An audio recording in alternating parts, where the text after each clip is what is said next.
أما بعد أعوذ بالله من الشيطان الرجيم بسم الله الرحمن الرحيم علمك ما لم تكن تعلم صدق الله العظيم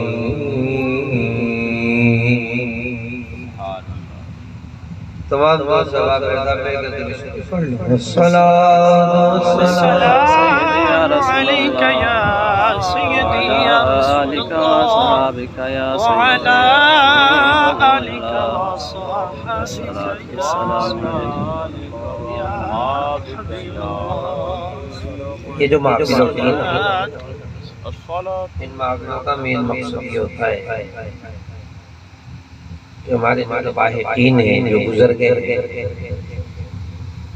ہمارے نیک اعمال جو بھی ہم یہاں کر رہے ہیں، دوست احباب کو کھانا کھلا رہے ہیں، قرآن حدیث سنا رہے ہیں، اور بھی اگر کوئی نیک اعمال ہیں تو وہ اللہ کی بارگاہ میں پیش کر کے کہیں مولا اس کو قبول فرما، اس کا ثواب ہمیں بھی عطا فرما اور ہمارے لواحقین کو بھی عطا فرما. آمین. ظاہری بات ہے ثواب لینے کی غرض سے ہم اور تم یہاں جمع ہو. اب تم اگر اسی طرح خاموش بیٹھے رہو گے تو ثواب کیسے ملے گا؟ اس لیے کم از کم جب دینی بات ہو، اب دیکھو نا درود شریف پڑھنا کتنی نیکی کا کام. سب سے بڑی نیکی تو یہی کافی ہے درود شریف کے لیے. اس کا عظیم ترین نیکی اور عمل خیر ہونے میں صرف اتنی دلیل کافی ہے درود شریف کے لیے کہ باقی سارے اعمال وہ ہیں جو رب نے ہمیں کرنے کو حکم فرمایا کہ تم کرو اور میرا قرب حاصل کرو. اور درود شریف وہ کمال کا عمل ہے جس کو فرمایا کہ اس کو میرے ساتھ کرو اور پھر میرا قرب حاصل کرو. یعنی باقی نماز ہے، اللہ نے یہ تو نہیں کہا نا میں بھی نماز پڑھ رہا ہوں تم بھی نماز پڑھو، روزہ رکھو میں بھی رکھ رہا ہوں تم بھی رکھو، زکوٰۃ میں بھی دے رہا ہوں تم بھی دو. نہیں، کسی عمل کے لیے جو بھی عمل ہے عبادات ہے اس کے لیے فرمایا تم کرو اور میری رضا اور میرا قرب حاصل کرو. لیکن یہ واحد عبادت ہے، یہ واحد نیک عمل ہے، یہ واحد عمل خیر ہے جس کے لیے اللہ فرماتا ہے تم بھی کرو میں بھی کر رہا ہوں اور پھر یہ کر کر میرا قرب حاصل کرو. پھر اگر خاموش بیٹھے رہتے ہے نا پریشان کن صورت حال. اس لیے ذرا مل کے پڑھ لو الصلاۃ والسلام علیکہ یا رسول اللہ وعلی آلک واصحابک یا حبیب اللہ. الصلاۃ والسلام علیکہ یا رحمت للعالمین وعلى آلك وأصحابك يا شفيع المذنبين. بعد حمد و صلاۃ کے ہمارے ماسٹر محمد اقبال صاحب نے اپنے جملہ مرحومین کی سال ثواب دے دیے جس میں والدین بھی شامل ہیں، دادا دادی بھی شامل ہیں، 2 بھائی بھی ہیں اور بھی جو ان کے عزیز اقارب رشتہ دار ہیں. ان سب کی سال ثواب کے لیے انہوں نے یہ محفل منعقد کی. یہاں بیٹھ کر سب کے لیے دعا کریں گے، اللہ تعالیٰ سب کی بخشش اور مغفرت فرما دے. اس غرض سے انہوں نے یہ محفل سجائی ہے. دعا گو ہو کہ اللہ تعالیٰ ہمارا یہاں بیٹھنا، بولنا، سننا قبول و منظور فرمائے اور اس کا اجر و ثواب اللہ تعالیٰ ہمیں بھی عطا فرمائے اور ان کے تمام مرحومین کو بھی عطا فرمائے. سارے کہہ دو آمین. موقع کی مناسبت سے میں ایک حدیث سنا رہا ہوں اور حدیث جو ہے نا وہ حالات حاضرہ کے حساب سے بھی بڑی فٹ بیٹھ موقع کی بڑی مناسبت سے. پہلے حدیث سماعت اور حدیث بھی ہے متفق علیہ. لیکن یار تم اس طرح خاموش بیٹھے رہو گے تو مجھے حدیث سنانے میں مزہ نہیں آئے گا. اسی طرح ایک بار اپنی پیاری پیاری زبان سے مجھے رب کی پاکی بیان کر کے دکھا دو. سبحان اللہ کہہ کے الحمدللہ. لو جی اب حدیث سنو. حدیث ہے متفق علیہ.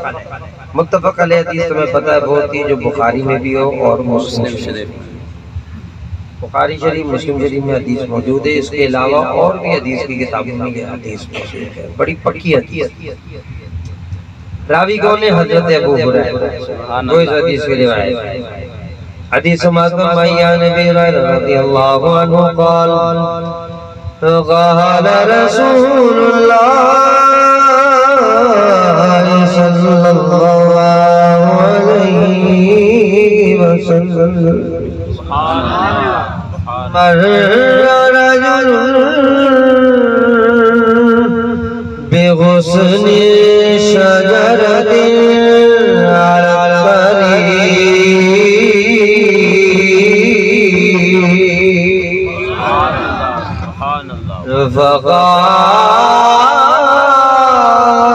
فقال لأضحين عن الطريق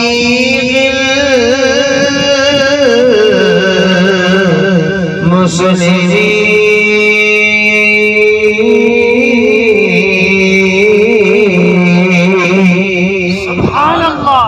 پیچھے والے بھی کہہ دو نا ایک بار. اب تو ویسے دھوپ کافی چلی گئی ہے, تھوڑا آگے آگے آ جاؤ تو مزہ آ جائے گا. اتنا بیچ میں خلا رکھا ہوا ہے. ہاں دھوپ چلی گئی ہے. شاباش. سبحان اللہ سبحان اللہ. یہ ہوئی نا بات. کیا بوڑھا باڑا بھی ہل رہے ہیں. کہہ رہا ہے پیر صاحب بیٹھنے نہ دے رہے. بیٹھنے کے لیے تھوڑی آئے, یہاں تو نیکیاں تھمانے آئے. خالی روٹیاں توڑنے تھوڑی آئے بھائی. روٹی تو سب کو گھر میں مل رہی ہے. یہاں آنے کا مقصد یہ ہے کہ رب کی رحمت خود بھی وصول کرے پر ہم بھی وصول کرا. اس لیے تو ایکٹیو ہو جاؤ. حدیث سنو بڑی مزیدار. میرے آقا فرماتے ہیں بنی اسرائیل کے شاید کسی بندے کا ذکر ہے یا شاید حضور ہی کی امت کا ذکر ہے, لیکن یہ واقعہ میرے آقا نے خود سنایا ہے اور پھر ہمیں ابو ہریرہ نے سنایا کہ میں نے خود آقا سے یہ بات سنی. فقال رسول اللہ مر رجل بغصن شجرة على الطريق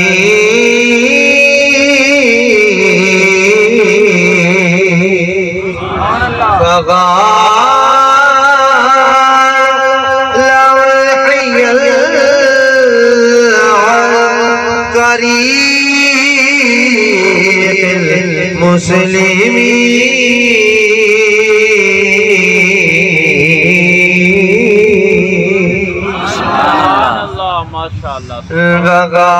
فقال لا يؤذيه غفر فأدخل الجنة.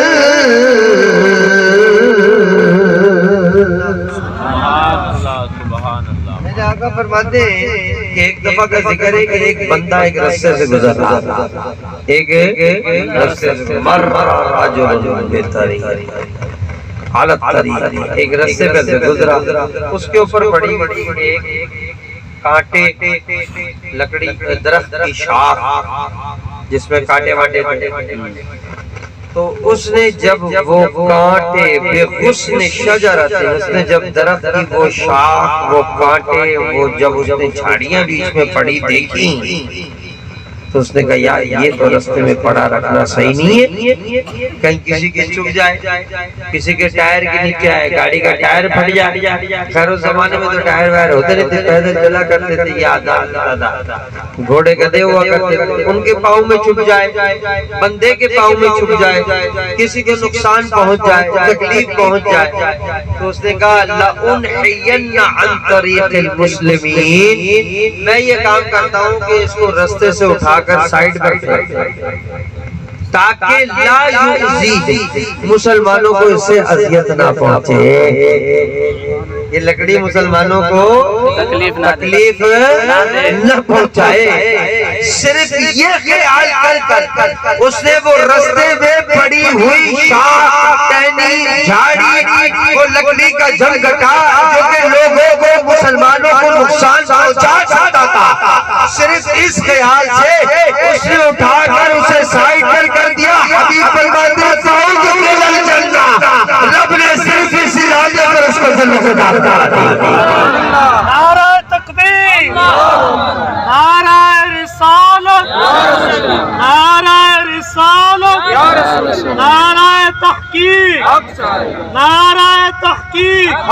سب نے صرف اور صرف اس کے اس ارادے میں فَأُدْخِلَ الْجَنَّةَ، وہ جنت میں داخل کر دیا گیا، اس کو جنت میں داخل کر دیا گیا۔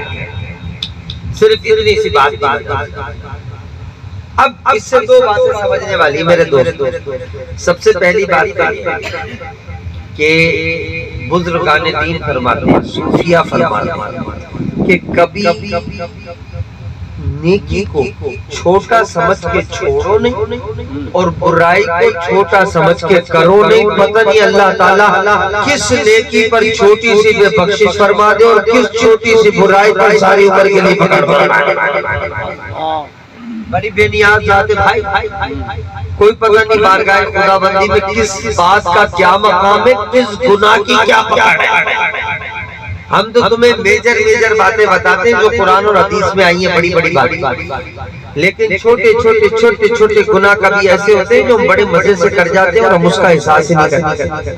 اب بتاؤ یہ چھوٹی سی چیز ہے، چھوٹی سی کہ صرف رستے سے شاخ ہٹا کے وہ کانٹے ہٹا کے پھینک دیے، رب نے اسی بات میں بخشش فرما دی۔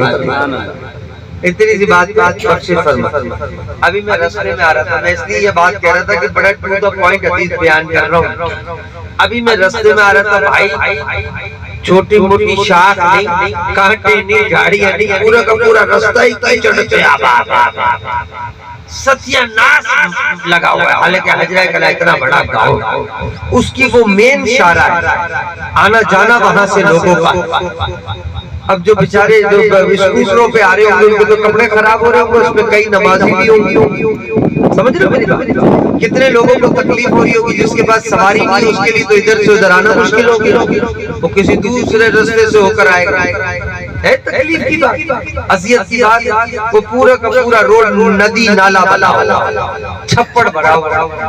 اب کوئی تو کسی ایک کو خیال نہیں آ رہا۔ ویسے تو یہ مین خیال کرنا تھا ہمارے چودھریوں کو، جو مین بندے ہیں جنہوں نے عوام سے ووٹ وصول کرنے ہوتے ہیں۔ اب جب کام کی بات آتی ہے سب 9 2 11 ہو جاتے ہیں۔ ارے میرا بھائی ووٹ کو ڈالو بھاڑ میں، کم از کم رب کی رضا کے لیے جنتی حاصل کرنے کے لیے کسی کی اذیت کو دور کرنے کے بارے میں سوچو۔ پورا کا پورا گاؤں اذیت کا شکار ہوا لیکن کسی کو کسی بات کی پرواہ نہیں ہے۔ خدا کی قسم رب کی رضا کے لیے عمل کر دے، رب تمہیں اس کو سکے سے بچے جاتے۔ چھوڑ اپنی چودراہٹ کے چکروں کو، اپنی بابا کو، اپنے ناروں کے چکر میں نہ پڑ، صرف اس رضا کے لیے کر دے اللہ تعالیٰ کہ بندوں کا مسئلہ حل ہو جائے گا۔ رب تعالیٰ شاید اسی وجہ سے میری بات اس نیت کے ساتھ ہی کام کر دو۔ کوئی تو اٹھے لیکن کسی کو کوئی غرض نہیں، ہر کوئی اپنی دنیا میں مست ہے۔ جس کے پاس اسکوٹر ہے وہ کہتا میں تو گزر ہی رہا ہوں، جس کے پاس گاڑی ہے وہ کہہ رہا میں تو گزر ہی رہا ہوں، جو پیدل ہے وہ بھی سوچ رہا چل کوئی نہیں اوپر سے آگے چلا جائے، مطلب کسی کو بھلائی کی فکر ہی نہیں۔ حالانکہ یہ چھوٹی چھوٹی سی باتیں اللہ تعالیٰ ان کے صدقوں سے بخشش عطا فرما دیتا ہے، بیڑے پار فرما دیتا ہے۔ تو کبھی بھی کسی نیکی کو چھوٹا نہ سمجھو اور کسی برائی کو چھوٹا سمجھ کے کرنا دو۔